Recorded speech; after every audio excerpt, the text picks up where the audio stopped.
Today, we're going to be talking about the historic documented trade relationships between Africa and China, and we're also going to touch on the 14th century Somali scholar, traveler, and ambassador Said of Mogadishu.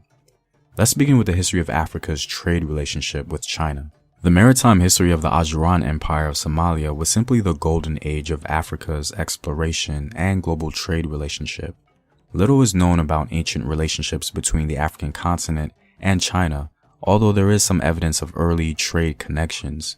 For example, the journey of Ibn Battuta and Said, and the 15th century Ming Dynasty voyages of Chinese Admiral Zheng He and his fleet, which rounded the coast of Somalia, passing the Ajuraan Sultanate, and followed the coast down to the Mozambique Channel in southern Africa.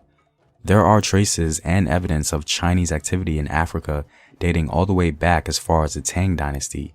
Chinese porcelain was found along the coast of Egypt in North Africa. Chinese coins dating back to the 9th century have been discovered in Kenya, Zanzibar, and Somalia. The Song Dynasty established maritime trade with the Ajuraan Empire in the mid-12th century. China and Africa have a history of trade relations, sometimes through third parties, dating back as far as 202 BC and 220 AD. In medieval times, the Ajuraan Empire dominated the Indian Ocean trade. In one of the only two instances when China was ruled by a foreign dynasty, Yuan Dynasty ambassadors, this time the Mongols, traveled to Madagascar in East Africa. In addition, Zhu Saibin of the Yuan Dynasty made a map of the African continent at the time, and southern Africa was included on this map.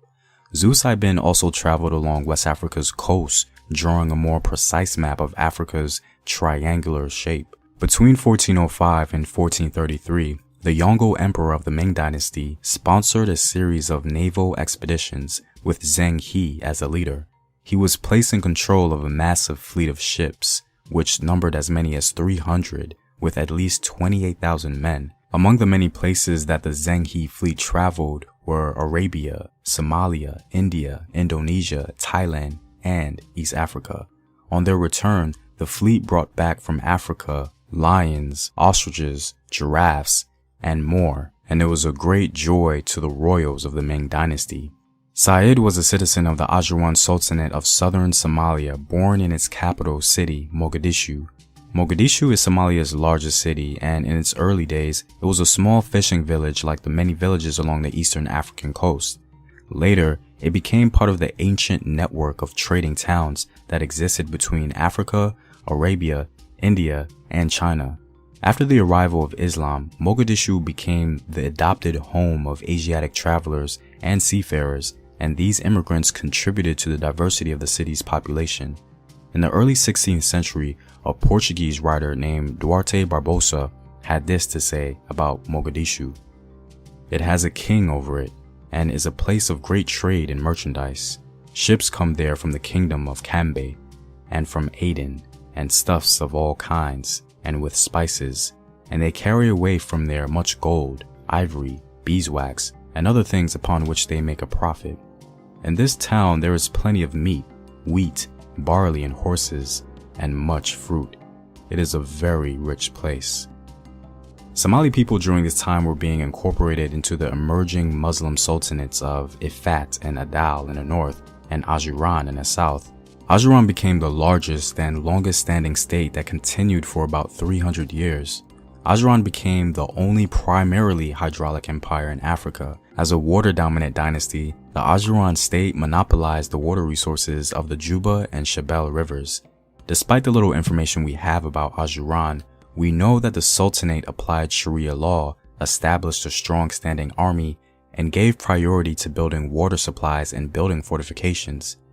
They are also credited with defending Somali territories from the Oromo and Portuguese raids and spreading Islam across the whole region. Ajuraan was active in the East African gold trade and was well aware of various medieval trade routes. The hydraulic empire of Ajuraan certainly set the stage for Said of Mogadishu to expand his knowledge, acquire wealth, and travel the world. Said left Mogadishu as a teenager to study at Mecca, where he stayed for around 25 plus years. While there, he gained much knowledge and wisdom from the people around him, and even had disciples himself. It was there that he earned a great reputation as a scholar. Said continued his life journey by traveling to India and China. Interestingly enough, according to scholar Peter Jackson, the Somali scholar ran into Ibn Battuta while he was in India, and they apparently shared information with each other. Some have even proposed that Said shared with Ibn Battuta his experience in China, detailing the political landscape and succession of the Yuan dynasty. Because of his grand legacy, some have suggested that Said was the first medieval ambassador for Africa and China. He edified himself in the Mandarin language and even attempted to translate works from Mandarin to Somali. There is no question that Said is one of Africa's pioneers when it comes to exploration.